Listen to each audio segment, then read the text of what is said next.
for your outstanding performance in the powerful Warner Brothers production, A Streetcar Named Desire. I am proud to present to you the 1951 Look Movie Award for the Best Actress of the Year. The performance as Blanche Dubois in that picture will long be remembered by movie fans all over the world. Not many people will be familiar with Look magazine today, but its editor was certainly correct about Vivien Leigh and her performance as Blanche Dubois in the screen adaptation of Tennessee Williams' A Streetcar Named Desire. The role also won Vivien her second Oscar. Her first Oscar was for an even more iconic role, one of the most lauded and hyped in Hollywood history, Scarlett O'Hara in 1939's Gone with the Wind. She won the part after a highly publicized casting process by producer David O. Selznick, during which practically every A-list actress in Hollywood auditioned. Legend has it that Selznick had already cast the rest of the film, including Olivia de Havilland as Melanie, and had started shooting, all without securing a leading lady. Then, on the day he was shooting the famous burning of Atlanta scene, Vivien visited the set with Laurence Olivier and was introduced to Selznick with the words, "Here's your Scarlett O'Hara." Born in Darjeeling in India in 1913 and schooled in England, France, Germany, and Italy, Vivien was still perfectly cast as the impetuous Southern belle with nerves of steel and charm in spades. The performance is as fresh today as it was in 1939. And when it comes to numbers of tickets sold, the film remains America's all-time box office champ.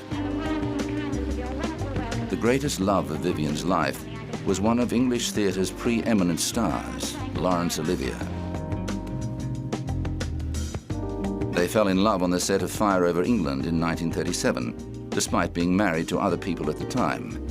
They moved in together, but couldn't marry until 1940, when their spouses finally agreed to divorces.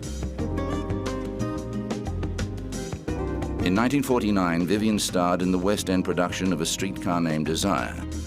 Elia Kazan's film version followed, in which she co-starred with Marlon Brando and picked up that second Oscar.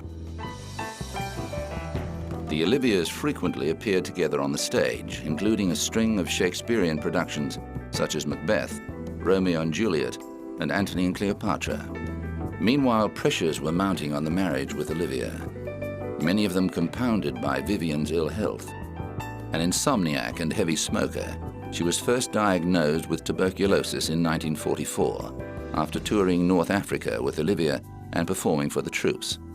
She suffered from recurrent outbreaks of the disease throughout her life. She also had psychiatric problems, eventually diagnosed with bipolar disorder. When Olivier finally asked for a divorce in order to marry his new love, Joan Plowright, he entrusted Vivien's well-being to her friend and admirer, Jack Merivale.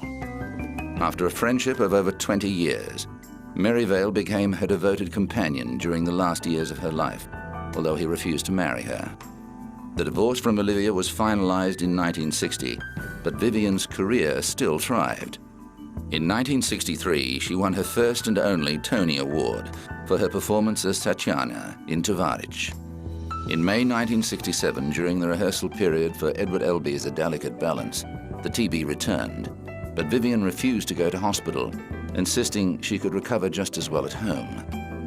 She died on the evening of the 7th of July, aged just 53. There is a plaque in her memory on the wall of the Actors' Church, St. Paul's in Covent Garden.